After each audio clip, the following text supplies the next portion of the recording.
আসসালামু আলাইকুম রহমতুল্লাহি ওবরাকাতু। বিসমিল্লাহ আলহামদুলিল্লাহ ওসসালাতু ওয়াসসালামু আলা রাসূলিল্লাহ ওয়া বা'দ। কাছে দূরে সমগ্র বিশ্ব জুড়ে যে যেখান থেকে এই মুহূর্তে TBN24 টেলিভিশন দেখছেন, আপনাদের সকলকে জুমাবারের বিশেষ আয়োজন ইসলামী সমাধানের আজকের পর্বে স্বাগত জানাচ্ছি আমি নিজাম বিন মুহিব।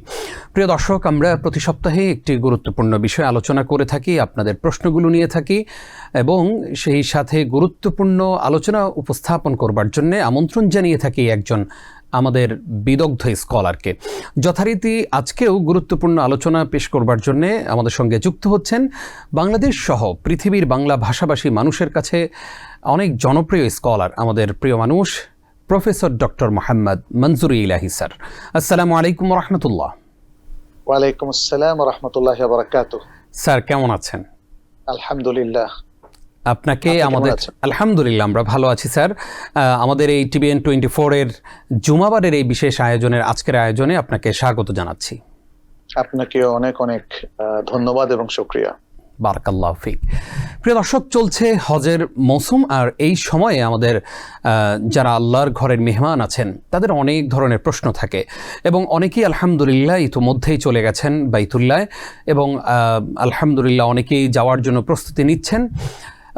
আমরা হজ সংক্রান্ত বিষয়গুলো নিয়েই বিগত সময়ে আলোচনা করেছি। বিশেষ করে গত সপ্তাহে আমরা হজের সাথে সম্পর্কিত স্থানসমূহ নিয়ে আলোচনা করছিলাম। আমরা কাবা সম্পর্কে জেনেছি, সাফা মারওয়া সম্পর্কে জেনেছি। আজকে আমরা মিনা, মুজদালিফা, আরাফা সম্পর্কে জানার চেষ্টা করব। চলুন প্রিয় দর্শক, দেরি না করে আলোচনা শুরু করি। তবে আপনারাও যুক্ত হতে পারবেন আমাদের সঙ্গে যথারীতি সেই স্ক্রিনে প্রদর্শিত নাম্বারে ফোনে প্রশ্ন করবেন। তবে অবশ্যই একটি বিরতির পরে আমরা আপনাদের প্রশ্নগুলো নেওয়ার চেষ্টা করব। স্যার, শুরুতেই আমরা জানতে চাই আজকে আমরা শুরুতে হজের সাথে সম্পর্কিত কোন স্থান সম্পর্কে আমাদের দর্শকদেরকে জানাচ্ছি? আলহামদুলিল্লাহ ওয়াসসালাতু ওয়াসসালামু আলা রাসূলিল্লাহ ওয়া আলা আলিহি ওয়া আসহাবিহি ওয়া ওয়ালা। আমাদের সকল দর্শকবৃন্দকে স্বাগত জানাচ্ছি এবং আপনাকেও শুকরিয়া জানাচ্ছি একটা সুন্দর ইবাদতের মৌসুমে হজের ঐতিহাসিক স্থানগুলো নিয়ে আলোচনার সূত্রপাত করার জন্য। আমরা গত পর্বে বাইতুল্লাহ নিয়ে কথা বলেছি, হাজার আসওয়াদ নিয়ে কথা বলেছি এবং আরো প্রাসঙ্গিক কিছু কথা নিয়ে কথা বলেছি। তো আজকে মক্কা নগরী এবং এর হারাম হওয়ার ইতিহাস নিয়ে কিছু কথা বলা আশা করছি ইনশাআল্লাহ। পাশাপাশি মাকাম ইব্রাহিম, মিনা, মুজদালিফা, আরাফা এগুলো নিয়েও আল কোরআনের আলোকে আমরা কিছু কথা বলবো ইনশাআল্লাহ। শুরুতে আমার মনে হয় আমরা মক্কা নিয়ে কিছু কথা বলতে পারি। আল কোরআন কিভাবে মক্কার প্রসঙ্গটা টেনে নিয়ে এসেছে। আমরা দেখি যে মক্কাকে আল কোরআন বাক্কাও বলেছে, ইন্না আউওয়ালা বাইতিন উদিআ লিন-নাসি লাল্লাযী বিবাক্কাতা মুবারাকান। এখানে বাক্কা বলতে মক্কা বোঝানো হয়েছে।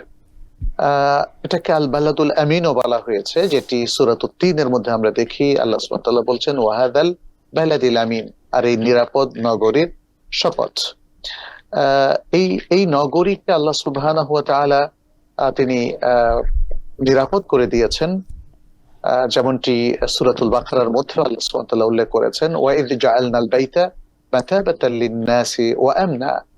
আর স্মরণ করো সেই সময়টা যখন আমরা বাইতুল্লাহকে মানুষের জন্য প্রত্যাবর্তনের স্থান এবং নিরাপদ স্থান হিসাবে নির্ধারণ করে দিয়েছি। সূরা আল আনকাবুতের মধ্যে আল্লাহ সুবহানাহু ওয়া তাআলা বলছেন আওয়ালাম ইয়ারাউ আন্না জাআলনা হারামান আমিনা। তারা কি দেখে না যে আমরা একটা নিরাপদ হারাম নগরী আমরা সৃষ্টি করেছি। আচ্ছা, এখানে এই যে আল্লাহ সুবহানাহু ওয়া তাআলা বললেন হারামান আমিনা, তো এটা মূলত আল্লাহ হারাম করেছেন। বাট মক্কা নগরীকে হারাম হওয়ার ঐতিহাসিক ঘটনা আমরা জানি ইব্রাহিম আলাইহিস সালামের মাধ্যমেই আল্লাহ সুবহানাহু ওয়া তাআলা তিনি সম্পন্ন করেছিলেন।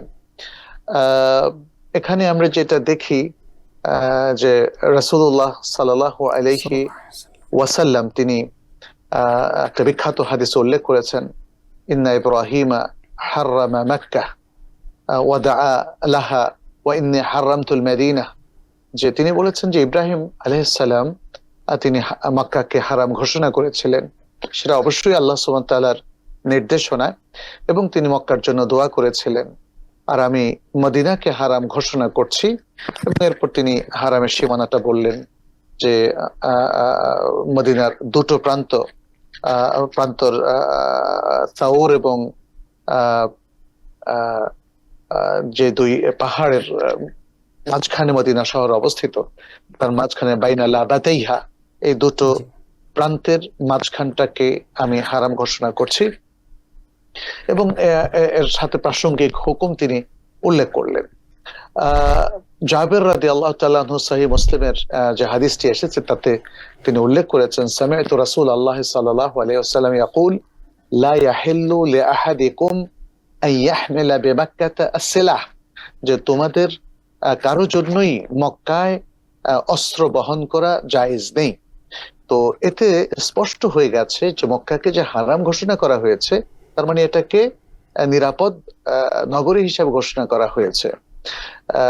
বেশ কয়েকটা জায়গায় সেখানে হারামান আমেনার কথাটা বলা হয়েছে। এটা মক্কার জন্য বিশেষ মর্যাদা, সারা পৃথিবীর মানুষের জন্য বিশেষ সুযোগ।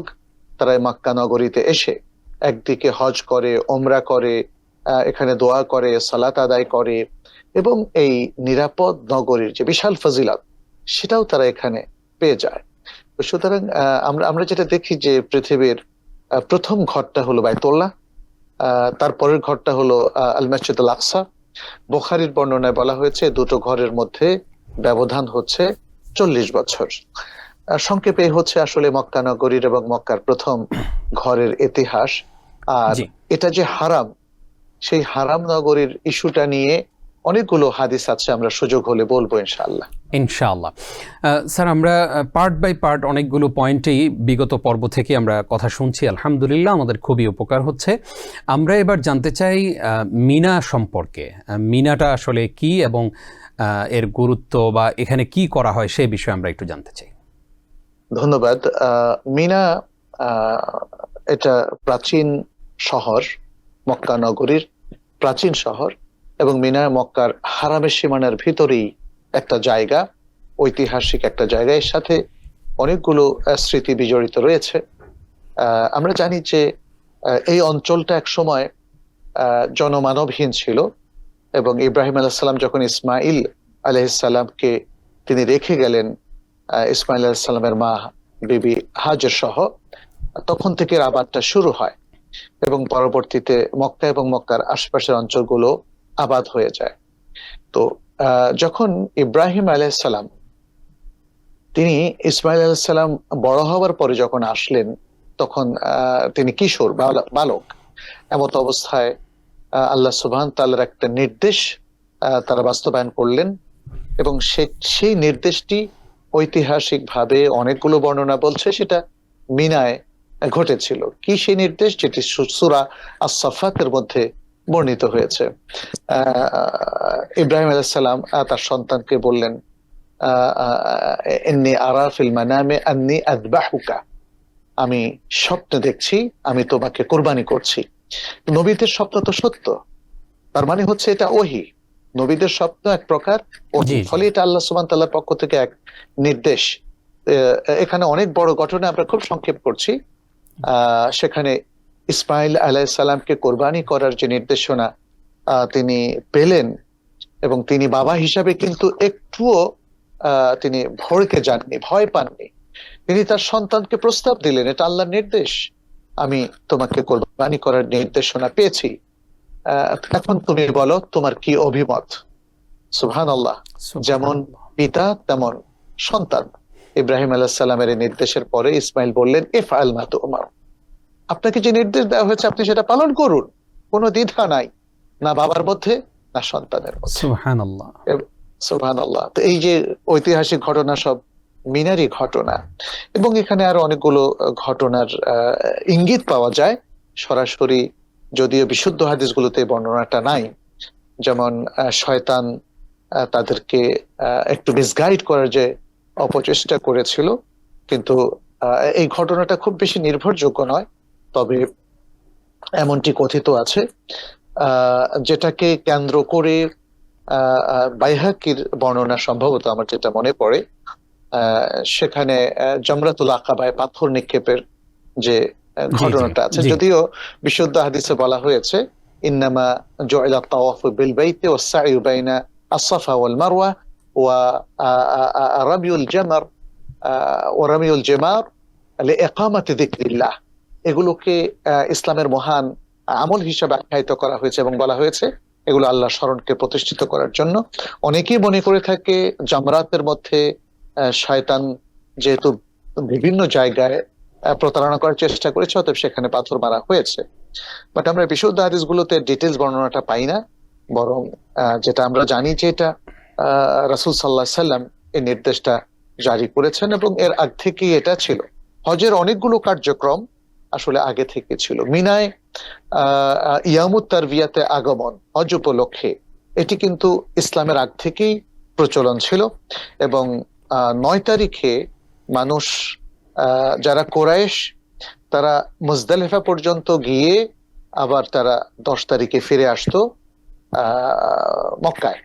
কিন্তু যারা কুরাইশ নয়, যেহেতু কুরাইশ সম্ভ্রান্ত বংশের মানুষ, যারা কুরাইশ নয় তারা আরাফাতে তাদেরকে যেতে হতো, তাদেরকে বলা হতো তোমরা আরাফাতে যাও, তারপরে মুজদালিফা হয়ে তোমরা মক্কা যাবে। কোরআনে কিন্তু সে কথাটা বলা হয়েছে। কোরআন অবশ্য এই যে কুরাইশদের যে আমলটা ছিল সেটাকে এন্ডোর্স করেনি, জি, জি। কারণ এটার মধ্যে একটা আত্মম্ভরিতা ছিল, এটার মধ্যে একটা অহংকার ছিল। বলেছেন তুম্মা আফিদু মিন হাইথু আফাদান নাস, আফাদান নাস আই আন-নাস আল আখারুন। কুরাইশ ছাড়া অন্য মানুষেরা যেভাবে হজ করেছে তুমি সেভাবে আরাফাত হয়ে তারপর সেখান থেকে প্রত্যাবর্তন করো। আর কুরাইশরা এখানে যে কাজটা করতো, আমি একটু ইতিহাস এখানে একটু বলি। জি। তারা তাওয়াফ করতো কাপড় পরিধান করে, আচ্ছা। কিন্তু কুরাইশ ছাড়া অন্য মানুষ তাদের জন্য কাপড় পরিধান করা নিষিদ্ধ ছিল। তবে যদি কুরাইশ বংশের লোকেরা তাদেরকে কাপড় দিত, সেই কাপড় পরে তারা তওয়াফ করতে পারত। আর সেই কাপড়টা না পেলে তাদেরকে কাপড় ছাড়া উলঙ্গ তাদের তওয়াফ করতে হতো। তো এগুলো সবই আসলে জাহিলিয়াত। ইসলাম এসে এগুলোর মূলোৎপাটন করে দিয়েছে এবং বলেছে না, তাওয়াফ করতে হবে শালীন সুন্দর পোশাকে এবং পুরুষ নারী সকলেই তাদের সতর ঢেকে এবং সুন্দর শালীন পোশাক পরে সকলকে তাওয়াফ করতে হবে এবং সকলকে হজের দিন অর্থাৎ 9 তারিখে আরাফায় যেতে হবে। এবং নবী সাল্লাল্লাহু আলাইহি ওয়াসাল্লাম ঘোষণা করলেন আল হাজ্জু আরাফা, আরাফায় অবস্থানটাই হচ্ছে হজ। ফলে হাজিদেরকে 8 তারিখে মিনা থাকার পরে 9 তারিখে আরাফায় যেতে হয়। আরাফা নিয়ে অনেক গল্প আছে, বাট সেই গল্পগুলো যেহেতু নির্ভরযোগ্য নয় আমরা সেটা নিয়ে কথা বলবো না। এতটুকু বলবো যে নবী সাল্লাল্লাহু আলাইহি ওয়াসাল্লামের হাদিসগুলোর মধ্যে এই ইন্ডিকেশন আছে যে আরাফার ময়দানে বহু নবী আম্বিয়া এবং রাসূলগণের আগমন হয়েছিল। যেমন তিনি বলেছেন ওয়া খায়রু মা আনা কুলতু ওয়ান নাবিয়ুনা মিন ক্বাবলি লা ইলাহা ইল্লাল্লাহু ওয়াহদাহু লা শারীকা লাহু লাহুল মুলকু ওয়া লাহুল হামদ ওয়া হুয়া আলা কুল্লি শাইইন কাদির।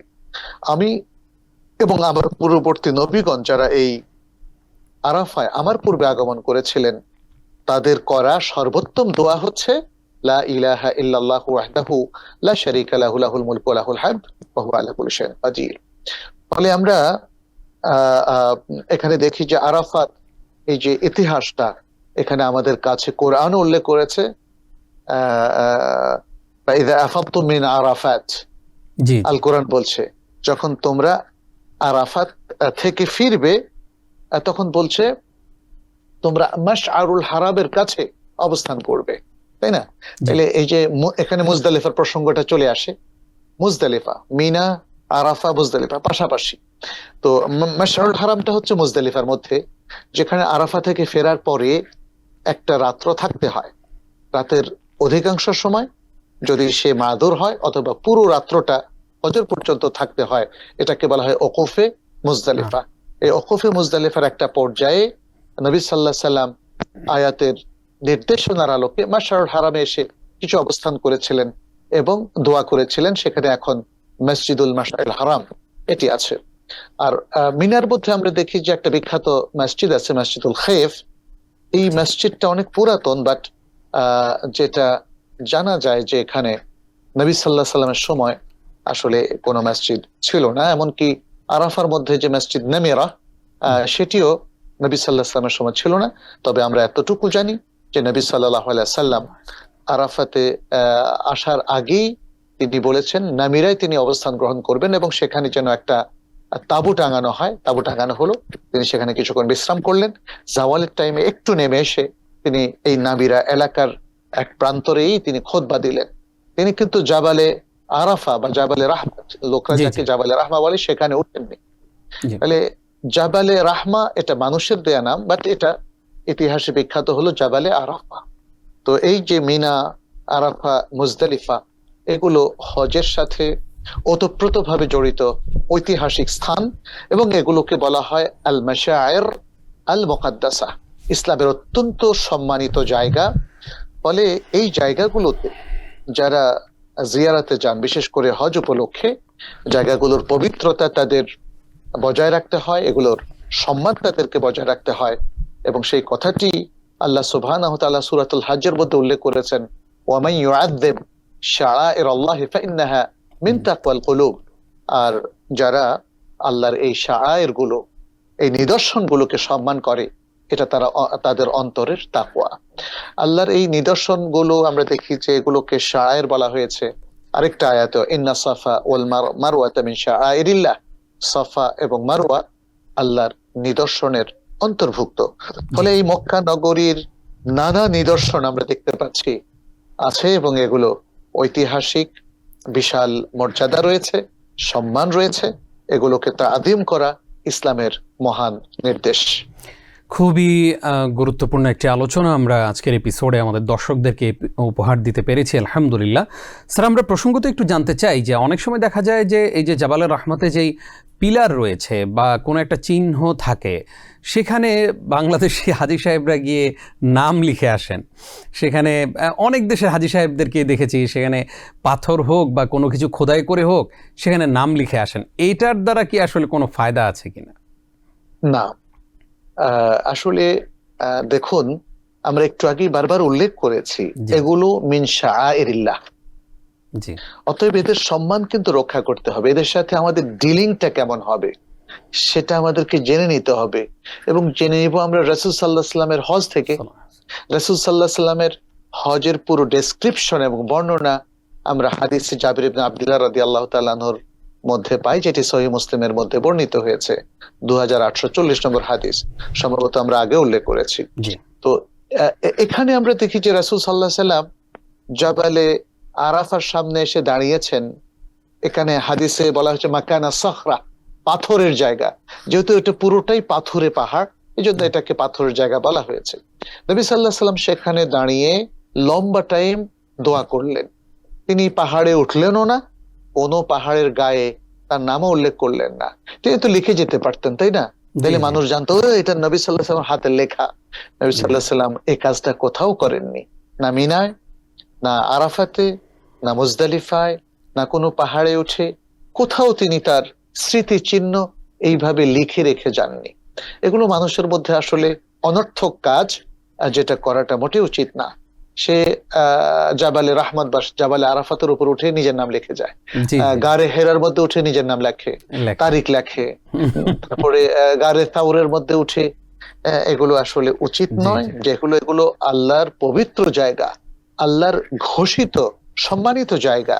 অতএব এগুলোর সাথে ডিলিংটা খেয়াল রাখতে হবে, যেন রাসূলুল্লাহ সাল্লাল্লাহু আলাইহি ওয়াসাল্লাম এবং সাহাবারা ঠিক যেভাবে ডিল করেছেন, এগুলোর সাথে মুআমালা করেছেন, তার বেশি অতিরিক্ত আমরা যেন কিছু না করি। মানুষ আরো একটা জিনিস করে, সেটা হচ্ছে এই পাথরগুলো তারা বারকাতান নিয়ে যায়, তারপরে এগুলোকে খাকে সেবা হিসেবে তারা গণ্য করে। অনেক সময় এগুলো সেবন করে, অথবা এগুলো দিয়ে ব্যথার জায়গাটায় সে মলমের মতো মালিশ করে। এগুলো আসলে কখনোই গ্রহণযোগ্য আমল নয়, বরং অনেক ক্ষেত্রে এগুলো আমাদের ঈমান আমলকে নষ্ট করে দেয়।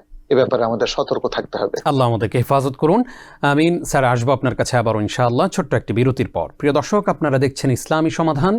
সময় হলো ছোট্ট একটি বিরতির, সঙ্গেই থাকুন। স্বাগত আরও একবার। প্রিয় দর্শক, আপনাদেরকে স্বাগত জানিয়ে শুরু করছি আমাদের আজকের আয়োজনের দ্বিতীয় অংশ। অর্থাৎ আমরা প্রথম বিরতির পূর্বে আমরা আলোচনা করছিলাম যে মক্কা মুকাররমা, মাকাম ইব্রাহিম এবং সেই সাথে মিনা, মুজদালিফা, আরাফা সম্পর্কে আমরা গুরুত্বপূর্ণ আলোচনা আপনাদেরকে উপহার দিয়েছি, যেগুলো আমাদের জানা অত্যন্ত জরুরি। এই মুহূর্তে আমাদের সঙ্গে একজন দর্শক আছেন, আমরা তাকে যুক্ত করে নিচ্ছি। আসসালামু আলাইকুম। আসসালামু ওয়া রাহমাতুল্লাহি ওয়া বারাকাতুহু। আমার প্রশ্ন ছিল দুটো, জি আমি জি করতে পারি? জি জি প্লিজ। ওকে, জি। আমার প্রথম প্রশ্ন, ইশরাকের সালাত কত রাকাত? আচ্ছা। আর আমার দ্বিতীয় প্রশ্ন, আমরা এদেশে থাকি, আমাদের কোরবানিতে এইভাবে করা হয়, সেটা হচ্ছে বাঙালি গ্রোসারিতে তারা লেখা থাকে যে কোরবানির অর্ডার নেওয়া হয়, ওখানে আমরা টাকা প্রথমে আর কি কিছু টাকা দিয়ে ওখানে আমরা নাম লিখে আসি। তো কোরবানি করার পরে তারা আমাদেরকে মাংস যখন রেডি হয়ে যায় তখন আমাদেরকে তারা ফোন করার পর আমরা গিয়ে মাংসটা নিয়ে আসি। আর নেওয়ার পরে বাসায় এসে তো আমাদের সত্যি কথা বলতে কি আত্মীয় স্বজন বন্ধু বান্ধব তো ওরকম অ্যাভেলেবল না, তারপরে যতটুকু অতটুকু আর কি তাদের বাসায় দেওয়ার চেষ্টা করি। তা আমার প্রশ্ন হলো, আমাদের এই কোরবানিটা জায়েজ হচ্ছে কিনা, মানে ইসলামী দৃষ্টিকোণ থেকে এটা হচ্ছে কিনা।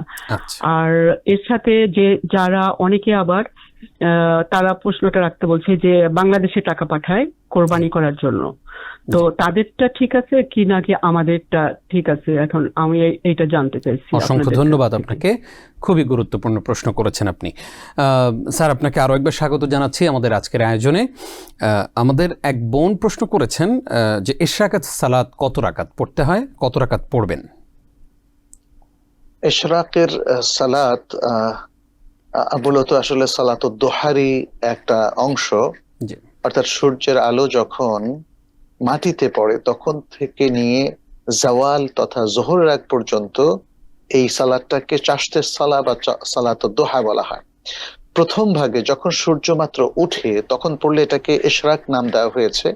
অনেকটা পার্থক্য হলো এরকম, যেটা আমরা রাতের সালাতের ক্ষেত্রে একটু দেখে থাকি। রমাদানে আমরা যদি এশার পরে কিয়ামুল লাইলটা করি তখন এটাকে তারাবি বলা হয়, আর শেষ রাতে পড়লে সেটাকে সালাতুত তাহাজ্জুদ বলা হয়। কিন্তু সবটাই হলো কিয়ামুল লাইল। অতএব আপনি ফজরের পরে সূর্য ওঠার পর থেকে জাওয়াল পর্যন্ত যাই পড়েন না কেন সেটা চাশতের সালাতের অন্তর্ভুক্ত। সেটা 2 রাকাত থেকে আরম্ভ করে সর্বোচ্চ 8 রাকাত পর্যন্ত রাসূল সাল্লাল্লাহু আলাইহি সাল্লাম পড়েছেন। এরপর তিনি জাওয়ালের সালাত পড়েছেন, তারপর তিনি জোহরের 2 রাকাত বা 4 রাকাত পড়েছেন। ফলে আপনি ইচ্ছে করলে 2 রাকাত পড়তে পারেন, ইচ্ছে করলে 2 রাকাত করে 4 রাকাত পড়তে পারেন, বা 6 রাকাত 8 রাকাত পর্যন্ত পড়তে পারেন। জি, ইনশাআল্লাহ আমরা প্রশ্নের জবাব পেয়েছি। আমাদের বোন প্রশ্ন করেছেন যে এখানে আমেরিকায় প্রায় অনেকেই এভাবেই আসলে কোরবানি করেন, যে যারা কোরবানি অর্ডার নেয় তারা বলে দেয় যে আমরা কোরবানি অর্ডার নিচ্ছি, তখন সেখান থেকে আমরা কিছু টাকা পেমেন্ট করে চলে আসি, তারপরে তারা কোরবানি করে ফেলেন, করে আমাদের বাসায় মাংস পাঠিয়ে দেন। তো ওনার প্রশ্ন হচ্ছে যে এই যে আমরা এই প্রসেসে কোরবানি করছি এটা কি আসলে হচ্ছে কিনা? এখানে তো আসলে এত আত্মীয় স্বজনও নেই, কিছু মানুষকে হয়তো দেয়া যায়, বাকি অনেক আত্মীয় স্বজন বাকি থাকে এবং গরিব দুঃখী মিসকিনও তো পাওয়া যায় না ওই রকম। তো সেক্ষেত্রে আমার কোরবানিটা আসলে পরিপূর্ণভাবে হচ্ছে কিনা? জি, কোরবানি শুদ্ধ যদি কোরবানি ওনারা সঠিকভাবে করে থাকেন। হ্যাঁ, কারণ কোরবানির এখানে হচ্ছে এরকম যে ওনারা আপনার এজেন্ট হিসাবে আপনার থেকে কোরবানির অর্ডারটা নিলেন। কারণ বাংলাদেশে যেমন মানুষ নিজের ঘরের আঙিনায় পশু জবেহ করে ফেলে, সেটা নর্থ আমেরিকাতে আসলে নিষিদ্ধ, অথবা অনেক দেশেই এটা অ্যালাউড না, অনুমোদিত না। যেখানে সেখানে পশু জবাই করা যাবে না, এটা করতে হবে স্লটার হাউসে, যেটাকে আরবিতে মাসালেক বলা হয়। সৌদি আরবেও একই অবস্থা। তবে হয়তো মানহার কোরবানির যে বিশাল এরিয়া সেখানে সেটা হয়তো অ্যালাউড, বাট এর বাইরে শহরে বাড়িতে মাঠে মাঠে যেখানে সেখানে রোডে এটা আসলে কোথাও অ্যালাউড না। তো ওই সীমাবদ্ধতার কারণে নর্থ আমেরিকাতে বা পৃথিবীর আরো অনেক দেশে মুসলিমরা তারা একটা অর্ডার নেয়। গ্রোসারি স্টোর গুলো যেহেতু তারা গরু জবেহের জন্য তারা সাধারণত কন্ট্রাক্টটা নিয়ে থাকে, ফলে তারা কোরবানির 7 ভাগ করে, অথবা কেউ যদি একটা কোরবানি নিজেই পুরো একটা গরু কোরবানি করতে চান বা খাসি কোরবানি করতে চান, সে অর্ডার গুলো তারা নেয়। সে অর্ডার গুলো নিয়ে তারা স্লটার হাউসে কোরবানিগুলো করে এবং পরবর্তীতে ব্যক্তির কাছে পৌঁছিয়ে দেয়। এখন মানে কোরবানি হয়ে গেল, কোরবানির গোশটা উত্তম হচ্ছে 3 ভাগে ভাগ করা, কারণ এটা সালাফের কাছ থেকে এবং অনেক সাহাবার কাছ থেকে আমলটা পাওয়া যায় যে 1 ভাগ নিজেরা খাওয়া, আরেক ভাগ গরিব মিসকিনকে দিয়ে দেওয়া, আরেক ভাগ আত্মীয় স্বজন মেহমানদেরকে খাওয়ানো। তো সেটা কি একদম সমান 3 ভাগে হওয়া শর্ত না? সমান 3 ভাগে হওয়া শর্ত না, আপনি যে কোনো ভাগ বাড়িয়ে দিতে পারেন। আর যদি দেখা যায় যে মিসকিন পাওয়া যাচ্ছে না, তাহলে আপনি 2 ভাগ করেন, নিজেরা 1 ভাগ খান, আরেক ভাগ অন্যদেরকে খাওয়ান। আচ্ছা, এখানে বোন আরেকটা প্রশ্ন রেখেছিলেন যে জি। একদল মানুষ এই হ্যাসেলে না গিয়ে তারা বাংলাদেশে পাঠিয়ে দিচ্ছে, অথবা নিজ নিজ দেশে, আমেরিকাতে যারা থাকে, কেউ হয়তো মধ্যপ্রাচ্যে থাকেন, কেউ বাংলাদেশে থাকেন, ভারতে থাকেন। তো যারা নিজ নিজ দেশে কোরবানি করার জন্য তারা নির্দেশ দিয়ে দেয়, টাকা পাঠিয়ে দেয়, সেটা ঠিক আছে কিনা? উত্তর হচ্ছে সেটাও ঠিক আছে। আপনি আপনার পক্ষ থেকে কোরবানি পৃথিবীর যে কোনো জায়গায় করতে পারেন, তাতে কোনো সমস্যা নেই। অবশ্য যে লোকালয়ে আপনি থাকেন সেই লোকালয়ে কোরবানি করাটা উত্তম, এতে কোনো সন্দেহ নেই। কারণ রাসূল সাল্লাল্লাহু আলাইহি ওয়াসাল্লাম যখন হজে গিয়েছিলেন, তখন হজে তিনি যে একটা করে কোরবানি করেছেন তা না, তিনি 100টা কোরবানি করেছিলেন, তাই না? অনেকগুলো কোরবানি করেছেন। এবং তিনি যখন মদিনায় অবস্থান করেছেন ঈদুল আজহার সময়, তিনি মদিনায় উদহিয়ার কোরবানিগুলো করেছিলেন। হজের কোরবানি আর উদহিয়ার কোরবানির মধ্যে একটু ব্যস্তম আছে। জি। তাহলে মানে যেটা আমরা দেখি যে নবী সাল্লাল্লাহু আলাইহি ওয়াসাল্লামের আদর্শ হচ্ছে যে জায়গায় অবস্থান করে কেউ সে জায়গায় কোরবানি করা। কিন্তু কেউ যদি দেখে যে সে অন্যখানে মাসলাহাত, যেমন জি। আমেরিকাতে আমাদের যে সমস্ত ভাই বোনেরা আছেন, তারা যদি মনে করেন যে বাংলাদেশে কোরবানি করার মাসলাহাতটা বেশি, কারণ এখানে অনেক গরিব মানুষ পাওয়া যায় এবং অনেক মানুষ যারা নিজেরা কোরবানি করতে পারে না, আমার কোরবানিটা করে আমি মানুষকে গোশ বিলিয়ে দেব, এটা জায়েজ আছে। আমরা 2টা প্রশ্নেরই সুন্দর জবাব পেয়েছি। স্যার, প্রসঙ্গত একটু জানতে চাই যে অনেক সময় সোশ্যাল মিডিয়ার কল্যাণে আমাদের কাছে কিছু ভিডিও আমাদের কাছে আসে এবং আমরা দেখতে পাই শ্যুট করে কোরবানির পশুকে এক প্রকার অজ্ঞান করে ফেলা হয়, এরপরে জবেহ করা হয়। এই পদ্ধতিতে আসলে কোরবানি করা যাবে কিনা? এইটা আসলে ভালো পদ্ধতি নয়। মানে সাধারণত আমরা ইসলামী পদ্ধতি যেটা দেখি সেটি হচ্ছে ধারালো ছুরি দিয়ে তার শাহরগটা কেটে এবং খুব দ্রুত সব রক্ত, যাতে দূষিত রক্ত সহ সব রক্ত বের হয়ে যায়, তখন সেটা অনেক বেশি স্বাস্থ্যসম্মত সে গোশ, আর পশুরও অনেক কষ্ট কম হয়। বাট এখন কোনো মানুষ হয়তো মানে তাদের কাছে এই যুক্তিটা বেশি মনে হয় যে তাকে গুলি করে অবশ করে ফেলা হয়, জি, জি। এরপরে যখন তাকে জবাই করা হয় তখন আর তার কষ্ট হয় না। আবার অনেক এটা একটা সময় যুক্তি। লোকজন পাওয়া যায় না, জবে করার জন্য যে পর্যাপ্ত লোকবলের প্রয়োজন সেটাও পাওয়া হ্যাঁ, যায় না, সেই জন্য সেটাও একটা কারণ, সেটাও জি, একটা জি। কারণ যে অবশ করে ফেললে একজন লোক বা 2জন লোক মিলে জি। সেটাকে জবাই করতে পারে। তো এই যে অবশ করার পরে যদি সেটা মারা না যায় এবং জীবন থাকতেই যদি তাকে জবাই করা হয়, তাহলে এই গোশও খাওয়া যাবে, এই গোশও খাওয়া যাবে। সেটা কতটা স্বাস্থ্যসম্মত সেটা ডাক্তাররা বলবেন। বাট যদি গুলি লাগার কারণে বা তাকে অবশকরণ করতে গিয়ে যে পদ্ধতিতে করা হলো, এটা তো যাবে না, জি, জি। ওইভাবে যদি কোনো পশু মরে যায় তাহলে কিন্তু সেটা আর খাওয়া যাবে না। আর আমরা আরেকটা জিনিস হচ্ছে জি। জবেহের সময় অবশ্যই আল্লাহর নাম বলতে হবে, উচ্চারণ করতে হবে। জি, আমরা আশা করি প্রত্যেকেই সতর্ক থাকবো এবং আমাদের কোরবানিটা হচ্ছে কিনা সেই ব্যাপারেও আমরা একটু সচেষ্ট থাকার চেষ্টা করবো ইনশাআল্লাহ। স্যার, আমরা একটু বিদায় হজের প্রসঙ্গে আলোচনা শুনতে চাই যে বিদায় হজের সেই প্রেক্ষাপটটা কেমন ছিল, রাসূল সাল্লাল্লাহু আলাইহি ওয়াসাল্লাম সেখানে কি বলেছিলেন? বিদায় হজের ঘটনা তো আসলে পৃথিবীর সেরা ঘটনার মধ্যে একটা ঘটনা। জি। নবী সাল্লাল্লাহু আলাইহি সাল্লাম হাদিসে জাবির ইবনে আব্দুল্লাহ এভাবে এসেছে যে তিনি 9ম হিজরি সাল পর্যন্ত কোনো হজ করেননি। জি। এরপরে 10ম হিজরি সাল যখন আসলো, তখন তিনি বললেন, ঘোষককে বললেন ঘোষণা করে দিতে যে এই বছর নবী সাল্লাল্লাহু আলাইহি সাল্লাম হজে যাবেন। এবং তখন ঘোষণার পরে হাজার হাজার জনতা মদিনায় আসলেন। এখানে খুব সংক্ষেপ করে জাবের রাদিয়াল্লাহু তাআলা বলছেন যে আমি দেখলাম সামনে অসংখ্য মানুষ, যেদিকে দু চোখ যায় মানুষ আর মানুষ, ডান দিকেও তাই, বাম দিকেও তাই, পেছনেও তাই, এত সব লোক একসাথ হলো নবী সাল্লাল্লাহু আলাইহি ওয়াসাল্লামের সাথে হজ করার জন্য। কারণ তারা প্রত্যেকে চাইতেন যে তিনি কিভাবে হজ করেন সেভাবে তারা হজ করবে, কোথায় কি কাজ করেন সেভাবে তারা তাকে অনুসরণ করবে, ইক্তেদা করবে। মানে একটা চমৎকার একটা সুন্দর বিষয় আমরা এখানে লক্ষ্য করলাম।